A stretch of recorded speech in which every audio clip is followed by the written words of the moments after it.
Assalamu alaikum dear students. This is Reham Rahman and I'm your computer science teacher for grade 9. Our today's topic is flowchart examples part 2. So dear students, आज के topic पे move करने से पहले let's have a quick recap of our previous lecture. Last lecture में हमने कुछ examples discuss की थी. आपको बताया था कि अगर प्रॉब्लम स्टेटमेंट कॉम्प्लेक्स हो जाती है तो उसमें जिसमें ऐसी प्रॉब्लम स्टेटमेंट जिसमें मल्टीपल डिसीजंस रिक्वायर्ड होते हैं तो उसका फ्लो चार्ट हम कैसे डेवलप करते हैं. थोड़े कॉम्प्लेक्स थे वो flow charts, but I hope आपको वो समझ आ गए होंगे अच्छे से. आज के लेक्चर में हम पिछले लेक्चर को रिफ्रेश करने के लिए एक एग्जाम्पल देखें कि अगेन ऐसी एग्जाम्पल जिसमें multiple decisions are required. Let's have a look on that example. You are required to determine a name of the weekday from a given number, where weekdays are assumed from Monday to Sunday and their respective numbers are from 1 to 7. ये आज की हमारी problem statement है. अब हमने देखना है कि इसका फ्लो चार्ट हम कैसे डेवलप करते हैं. स्टार्ट करते हैं इसके फ्लो चार्ट से. हम अगेन स्टार्ट करेंगे अपना flow chart with the symbol of terminal. उसमें हम देंगे स्टार्ट लिखेंगे. देन फ्रॉम एरो लाइन हम लोग इनपुट लेंगे यूज़र से यूजिंग द इनपुट सिंबल जो कि हमारा एक पैरेललोग्राम की शक्ल में है. We will take input. जो भी यूज़र इनपुट देगा हमने उसको नंबर की फॉर्म में लेना है और उसके लिए रिस्पेक्टिवली हमने मेमोरी में किस नाम से उसको सेव कर रहे हैं, डे के नाम से. यूज़र से हमने इनपुट ले ली in the form of a number और उसको हमने सेव कर लिया डे में.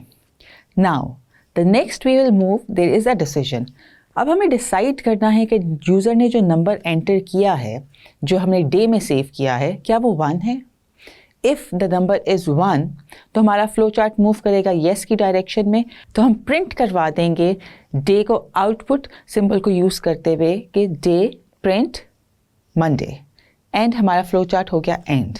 बट अगर यूज़र ने जो एंटर की है नंबर वैल्यू वो 1 नहीं है, लेट्स से 2, तो हमारा अगेन डिसीजन मूव करेगा नो की डायरेक्शन में और वहाँ पर हमारे पास आ रहा है एक डिसीजन दैट इज़ चेकिंग, जहाँ पे हम चेक कर रहे हैं क्या जो यूज़र ने डे एंटर किया है is that is 2. Day is 2. अगर तो डे 2 है तो हम येस पर जाएंगे और हम प्रिंट कर देंगे अपनी आउटपुट सिंबल को यूज़ करते हुए प्रिंट ट्यूसडे. प्रिंट ट्यूसडे करवा कर हमने अपना फ्लो चार्ट एंड कर दिया. बट अगेन अगर यूज़र ने जो वैल्यू एंटर की है वो 2 नहीं है तो हम नो की डायरेक्शन में मूव करके फिर एक डिसीजन मेकिंग वाली सिंपल में जाएंगे और चेक करेंगे कि जो यूज़र ने एंटर किया वैल्यू इज़ डे 3. जो डे है क्या वो 3 है. इफ़ येस प्रिंट करवा लिया हमने वेडनेसडे और फिर हमारा फ्लो चार्ट एंड हो गया. But again if that is no, एक और चेक हम करेंगे, एक और कंडीशनल फ्लो आ गया हमारे पास. उसमें हम चेक करेंगे इफ़ द डे इज़ 4, जो नंबर यूज़र ने एंटर किया है क्या वो 4 है. अगर तो येस यूज़र ने 4 ही एंटर किया है तो हमने प्रिंट करवा दिया थर्सडे. फ्लो चार्ट हो गया हमारा end. But again if the condition says no, हम एक और डिसीजन मेकिंग में जाएंगे. वहाँ पे हम चेक करेंगे again the value of the day कि क्या वो 5 है. Yes 5, we will print Friday. हमारा फ्लो चार्ट एंड हो गया. बट अगर वो 5 नहीं है, again the condition says no it's not 5, हम क्या करेंगे फिर एक और हमारा डिसीजन आ गया और उसमें हमने चेक किया कंडीशन लगा के डे इज़ 6 है तो प्रिंट करवा दिया हमने सैटरडे और हमारा flow chart and. But if condition says if it's not 6, हमने फिर चेक किया और हमने चेक किया कि क्या अब जो डे एंटर किया है यूज़र ने वो 7 है. इफ़ इट्स येस तो हमने प्रिंट करवा दिया संडे. इफ़ इट्स नो तो हमारा फ्लो चार्ट हो गया and. Now there is a trick in this problem statement. ये तो हमने वो प्रॉब्लम स्टेटमेंट डिस्कस की कि हमें लगा कि यूज़र ने 1 से लेकर 7 तक के बीच में ही इंक्लूडिंग 1 and 7 कोई भी नंबर एंटर किया है तो हमने ये फ्लो चार्ट बना दिया. बट ऐसा पॉसिबल है कि यूज़र कोई ऐसी वैल्यू एंटर कर दे जो 1 से लेस हो या कोई ऐसी वैल्यू एंटर कर दे जो 7 से ज़्यादा हो. तब क्या करेंगे, हम इस फ्लो चार्ट को भी चेक करते हैं कि अगर यूज़र ने कोई ऐसी वैल्यू एंटर कर दी जो 1 से 7 के बीच में नहीं आ रही, 1 से लेस है या 7 से ज़्यादा है, तब क्या होगा. तब हम थोड़ा सा अपने इस फ्लो चार्ट को ट्वीक करेंगे, थोड़ा सा चेंज करेंगे कि हम एक और डिसीजन में आएंगे आफ्टर दिस. जो हमने लास्ट अपना डिसीजन लिया है डे इज़ 7, उसके बाद नो इफ़ इट्स नो तो हम अपना फ्लो चार्ट एंड नहीं करेंगे. हम जाएंगे अपने एक और डिसीजन पर, हम चेक करेंगे day is less than 1। If it's yes तो हम प्रिंट करवा देंगे एक error message, your value is less than 1, और हमारा फ्लो चार्ट एंड हो जाएगा। और फिर अगेन हम एक और इफ़ नो, अगर उसकी भी कंडीशन कह रही है कि no value is not less than 1, फिर हम चेक करेंगे डिसीजन मेकिंग के स्टेटमेंट के अंदर कि if day value is greater than 7, if that is greater than 7 तो हम प्रिंट करवा देंगे वही एक एरर मैसेज की फॉर्म में लिखकर कि your value is greater than 7, और हमारा फ्लो चार्ट एंड हो जाएगा।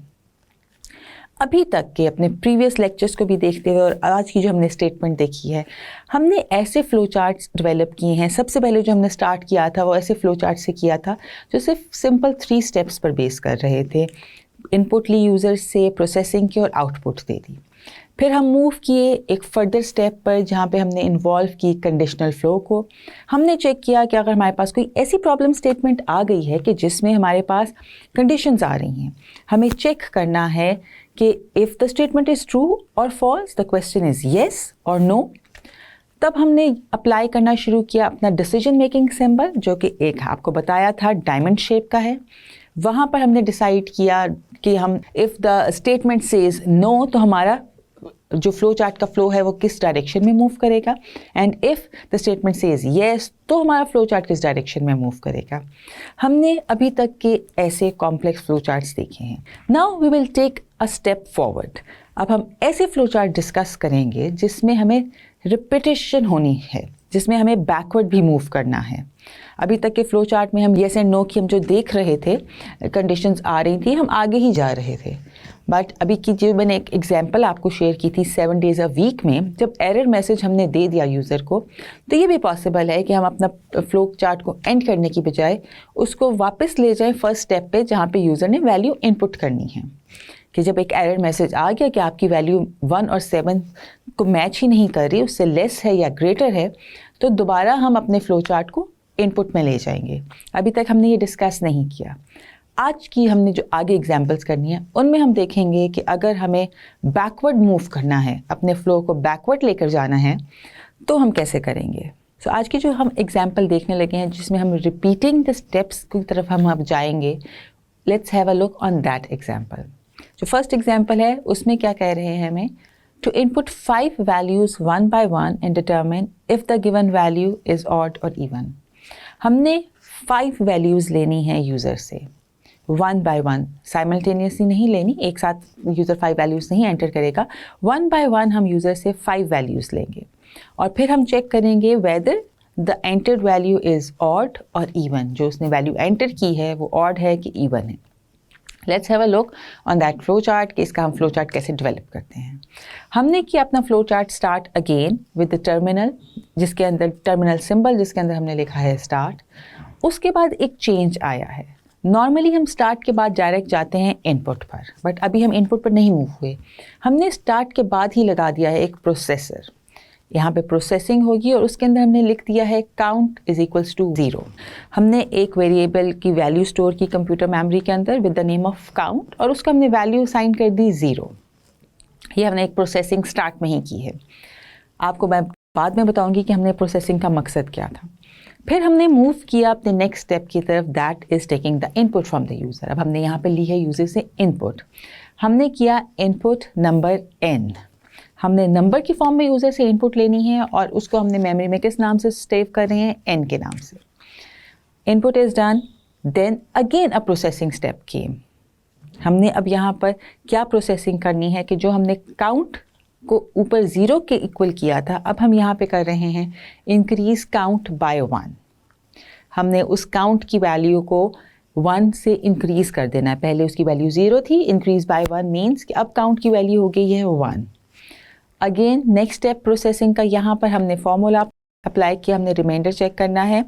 हमने किया remainder is equals to n mod 2। हमने एक दफ़ा पहले भी मॉड का ऑपरेशन यूज़ किया था अगेन रिमाइंडर चेक करने के लिए। तो अब हम यहाँ पे कर रहे हैं remainder is equals to n mod 2। हमने जो n की वैल्यू जो भी यूज़र ने एंटर की उसके डिवाइडेड बाय हमने 2 कर लिया है, और उसके बाद अब हम आए हैं डिसीजन की तरफ। यहाँ पे हमने डिसीजन चेक करना है whether the value is odd और इवन। जो भी यूज़र ने वैल्यू एंटर की थी वो ऑड थी कि इवन। यहाँ पे अब हम वो चेक करेंगे। प्रोसेसिंग के बाद डेटा हमारे पास आ गया है, उसके जो भी डेटा था उसको हमने रिमाइंडर में सेव किया है। अब यहाँ पे चेक हो रहा है रिमाइंडर इज़ ज़ीरो। क्या जो रिमाइंडर आया था हमारे ऊपर फॉर्मूले के बाद जो वैल्यू आई थी क्या वो ज़ीरो थी? इफ़ इट्स ज़ीरो येस, तो हमारा फ्लो चार्ट मूव किया एक डायरेक्शन में और हमने एक प्रिंट शो कर दी, हमने आउटपुट शो कर दी यूज़र को, प्रिंट n इज़ इवन। हमने प्रिंट करा दिया स्क्रीन पे कि जो भी नंबर यूज़र ने एंटर किया था वो इवन था। और हमारा फ्लो चार्ट पे फिर हमने अगेन, यहाँ पे हमने एंड नहीं किया, अगेन हमारा फ्लो चार्ट जा रहा है डिसीजन मेकिंग की तरफ। वहाँ पर हमने क्या किया है, काउंट इज़ 5। यहाँ पे हमने चेक करना है, कंडीशन लगाई है काउंट इज़ 5। अगर तो काउंट की वैल्यू जो हमने एंटर सबसे पहले 0 के इक्वल किया था, फिर जब यूज़र ने एक दफ़ा वैल्यू एंटर की तो हमने उस पर फिर लगाया प्रोसेस के काउंट को इंक्रीज़ कर दो 1 से। अभी करंटली उसके अंदर क्या वैल्यू है 1, तो count says it's not equal to 5। इस कंडीशन के अकॉर्डिंग 5 के इक्वल अभी नहीं हुआ। वो कहेगा नो। जब वो कहेगा नो तो अब हम कर रहे हैं रिपीट स्टेप। अब हम जा रहे हैं बॉटम से टॉप की तरफ दोबारा। फ्लो में हम बैकवर्ड मूव कर रहे हैं अगेन, क्योंकि हमें रिपीट करना है एक स्टेप, क्योंकि काउंट की वैल्यू हमें चाहिए 5। रिमेंबर द प्रॉब्लम स्टेटमेंट में हमें कहा गया है कि हमने 5 नंबर्स लेने हैं यूज़र से। काउंट की वैल्यू अभी सिर्फ 1 है, 5 नहीं हुई। तो नो की सूरत में हमारा फ्लो वापस मूव करेगा, कहाँ पर जाएगा, इनपुट पर जाएगा। The first input that we have taken from the user, उधर जाएगा। वहाँ पे अगेन यूज़र से वो इनपुट लेगा नंबर की। यूज़र ने कोई भी नंबर एंटर किया, फिर हो गया हमारे पास वो प्रोसेसिंग आई कि count increase by 1। Already count में क्या वैल्यू थी 1, उसमें हम एक और 1 ऐड कर देंगे, उस 1 को इंक्रीज करेंगे 1 से, दैट बिकम्स 2। हमारी काउंट में अब आ गई वैल्यू 2। उसके बाद हमने क्या चेक किया है, हमने फिर एक प्रोसेस, वही प्रोसेस रिपीट होगा सारा जो हमने फर्स्ट टाइम किया था, कि वहाँ पर हमने फॉर्मूला अप्लाई किया, हमें रिमाइंडर वैल्यू चाहिए। डिसीजन में आए, हमने चेक किया कि remainder is 0। Let's say remainder is not 0। Last time जब हमने चेक किया, हमने सपोज किया था रिमाइंडर 0 हो गया है। अब हम चेक करते हैं कि रिमाइंडर 0 नहीं है। हमारा फ्लो चार्ट मूव करेगा नो की डायरेक्शन में और वहाँ पर हमें प्रिंट कर देगा कि प्रिंट n इज़ ऑड। यहाँ पे प्रिंट हो गया कि जो यूज़र ने वैल्यू एंटर की थी वो इवन नहीं थी, वो ऑड थी। अगेन हमारा जाएगा नीचे फ्लो चार्ट, वही हमारा डिसीजन मेकिंग जो कंडीशनल फ्लो है उस पर जाएगा, उसको चेक करेगा कि क्या काउंट इज़ 5। अभी भी काउंट की वैल्यू 5 हुई है कि नहीं हुई। अभी काउंट की वैल्यू हमारे पास 5 नहीं है, 2 है। Again if that is no, count is not 5, वो अगेन ऊपर जाएंगे हम टॉप पर, वहीं इनपुट से स्टार्ट करेंगे और वो सारा प्रोसेस चलता रहेगा जब तक काउंट की वैल्यू हमारे पास लास्ट स्टेप में जो आ रही है वो काउंट की वैल्यू 5 नहीं हो जाएगी। जब तक ये कंडीशन जो लास्ट वाली है वो ट्रू नहीं हो जाएगी, येस नहीं हो जाएगी, तब तक हमारा ये जो फ्लो है रिपीट में, लूप में चलता रहेगा। जब वो 5 हो जाएगी, जब येस हो जाएगी कंडीशन, तो हमारा फ्लो चार्ट कर जाएगा एंड। इस तरह से हम फॉलो करते हैं, इस तरह से हम डेवलप करते हैं ऐसे फ्लो चार्ट जहाँ पे रिक्वायर्ड होते हैं टू रिपीट द स्टेप्स, जहाँ पे रिक्वायर्ड होता है कि हम सिर्फ टॉप टू बॉटम में नहीं जाएंगे अपने फ्लो में, हम बॉटम टू टॉप भी जाएंगे। हमने रिपीट करने हैं कुछ स्टेप्स, हमने कुछ ऐसे डिसीजंस लेने हैं जो हमें एक लूप की फॉर्म में लेने हैं अनटिल हम अपना टारगेट अचीव नहीं कर लेते। तो ये ऐसे फ्लोज हैं जो बैकवर्ड भी मूव कर रहे हैं। आई होप ये वाली एग्जाम्पल आपको समझ आई होगी। अब हम एक और एग्जाम्पल चेक करते हैं ताकि आपकी ग्रिप, आपकी प्रैक्टिस अच्छे से हो जाए। ये बैकवर्ड मूव करने वाले, बॉटम टू टॉप जाने वाले और रिपीट करने वाले जहाँ पे हमारे पास स्टेप्स आ रहे हैं ऐसे फ्लो चार्ट्स में। Now the next example we are going to have a look on it says to find a sequence of odd numbers starting from a given number till some limit। हमने odd number का sequence find out करना है। Start करेंगे हम उस number से जो हमें यूज़र एंटर करेगा और एक लिमिट तक हम उसको फाइंड करेंगे। लिमिट भी हम सेट करेंगे किस लिमिट तक हमने वो नंबर को लेकर जाना है और उसको चेक करना है, और यूज़र ही हमें बताएगा कि कौन से odd नंबर से वो स्टार्ट कर रहा है। Let's have a look on this flow chart. हमने फ्लो चार्ट स्टार्ट किया अपने टर्मिनल से, हमने स्टार्ट लिखा, फिर हम गए, अब हमने ली है यहाँ पे इनपुट। इनपुट ली है हमने यूज़र से नंबर n की फॉर्म में, हमने नंबर लेना है यूज़र से, दोनों हमें चाहिए नंबर, जो गिवन नंबर है वो भी नंबर की फॉर्म में चाहिए और जो हमारे पास लिमिट है वो भी नंबर की ही फॉर्म में होनी चाहिए। तो हमने इनपुट लिए हैं नंबर्स, उनको हमने नेम कर दिया है n and the limit. n वो है जिसमें यूज़र वो ऑड नंबर एंटर करेगा और लिमिट वो उसने सेट कर दी है कि यहाँ तक, इससे ज़्यादा अगर हो जाएगा ऑड नंबर तो वो हमने नहीं करना। We are moving towards the process then, यहाँ पे हम वही फॉर्मूला अप्लाई करेंगे, remainder is equals to n mod 2। ये फाइंड आउट करने के लिए कि क्या जो वैल्यू यूज़र ने एंटर की है वो ऑड है कि इवन है। Next comes the decision, decision में चेक होगी रिमाइंडर की वैल्यू, चेक लगेगा हमारे पास, कंडीशन अप्लाई होगी कि इस रिमाइंडर इज इक्वल्स टू 0। अगर तो रिमाइंडर 0 है, येस की डायरेक्शन में हमारा फ्लो मूव करेगा, वहाँ पर एक प्रोसेस होगा। हमें 0 नहीं चाहिए था, हमें तो ऑड नंबर चाहिए, बट रिमाइंडर अगर 0 है मीन्स द नंबर जो यूज़र ने एंटर किया है वो ऑड नहीं इवन है। वहाँ पे हम एक प्रोसेस लगाएंगे, if that is even, yes the remainder is 0, तो हम एक प्रोसेस लगाएंगे और फिर हम उसमें करेंगे क्या, इंक्रीज़ n बाय 1। जो भी नंबर यूज़र ने एंटर किया है उसको 1 से इंक्रीज़ कर दो। लेट्स से यूज़र ने 6 एंटर किया है तो उसमें इंक्रीज़ किया 1, मतलब कि वो नंबर बन गया 7। ठीक है, फिर हमारा फ्लो चार्ट मूव कर रहा है, हम देख रहे हैं कि वहाँ पे एक डिसीजन मेकिंग आ गई। डिसीजन मेकिंग में अब हम चेक कर रहे हैं कि जो n की वैल्यू है, जो आफ्टर इंक्रीजिंग 1 n की वैल्यू आई है, अगर तो वो वैल्यू लिमिट से लेस है तो हम येस की तरफ फ्लो को मूव करेंगे और प्रिंट करवा देंगे उस नंबर को। अगेन हमने फिर यूज़ किया एक और डिसीजन, एक और प्रोसेसिंग यहाँ पे यूज़ की, और उस प्रोसेसिंग में हमने क्या किया है, आफ्टर प्रिंटिंग n हमने जो n की वैल्यू थी उसको इंक्रीज़ कर दिया अब बाय 2। हमने अब उसको बाय 2 कर दिया। अब ये फ्लो चार्ट अगेन मूव करेगा डिसीजन के ऊपर, जहाँ पे हमने चेक करना है कि जो हमने n की जो वैल्यू है क्या वो लेस देन लिमिट है। वहाँ पे चेक किया, if that is less than limit, तो अगेन हम उसी फ्लो में जाएंगे, हम प्रिंट करवा देंगे उसकी वैल्यू को, और फिर एक प्रोसेस आएगा, इंक्रीज़ कर देगा उस n को 2 से।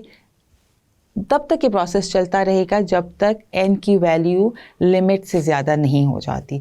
जब n की वैल्यू लिमिट से ज़्यादा हो जाएगी, हम नो की डायरेक्शन में मूव करेंगे और वहीं पर अपना फ्लो एंड कर देंगे। ये तो था जब यूज़र ने इवन नंबर एंटर कर दिया, उसका प्रोसेस। पहले डिसीजन की तरफ हम जाते हैं, जहाँ पे हमने चेक करनी है रिमाइंडर की वैल्यू वेदर इट इज़ 0 और नॉट। अगर तो वो 0 नहीं है, हमने पहले चेक किया कि अगर वो 0 है तो क्या होगा। अब वो 0 नहीं है, यूज़र ने ऑलरेडी एक ऑड नंबर एंटर किया था, तो सिंपल नो में हम जाएंगे और फिर वो लिमिट चेक करेगा यूज़र से। यूज़र ने क्या जो लिमिट सेट की थी और जो उसने नंबर एंटर किया है, क्या वो नंबर लिमिट से ज़्यादा है कि कम है। If that is greater than limit, वो जो नंबर यूज़र ने एंटर किया है वो उसकी सेट की भी लिमिट से ऑलरेडी ज़्यादा है, हम सिंपल जाएंगे और अपना फ्लो चार्ट एंड कर देंगे। So this is the example again, जिसमें हमने रिपीट किए हैं स्टेप्स को। हम एक लूप में चले हैं अनटिल अनलेस हमने अपनी रिक्वायर्ड, जो हमारे प्रॉब्लम स्टेटमेंट में हमारी रिक्वायर्ड कंडीशन थी, उसको हमने मीट नहीं कर लिया। सो डियर स्टूडेंट्स, आज के लेक्चर में हमने चेक किए थे, सबसे पहले हमने एक फ्रेश रिकैप लिया था कि उस एग्जाम्पल का जो हम प्रीवियसली डिस्कस करते आ रहे थे कि अगर मल्टीपल डिसीजंस हमने लेने हैं तो हम ऐसे फ्लो चार्ट को कैसे डेवलप करेंगे।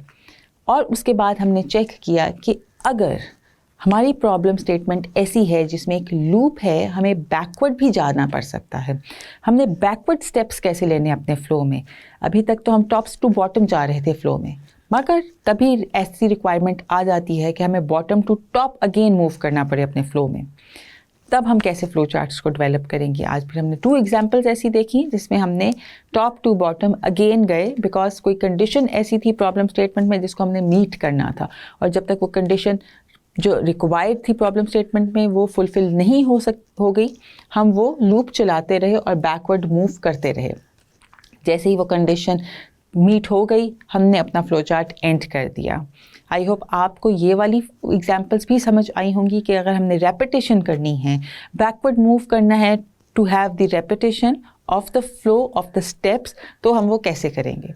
Now let's take a quick quiz. हम देखते हैं कि हम जज करते हैं कि आपने अभी तक जो आपको समझाया गया आपको किस हद तक समझ आया है।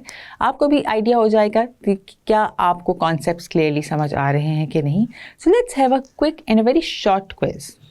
चलते हैं अपने फर्स्ट MCQ की तरफ। that says to determine whether the statement is true or false is called, जहाँ पे आपको ये चेक करना हो कि जो गिवन स्टेटमेंट है वो सही है कि गलत है, इसको हम क्या कहते हैं?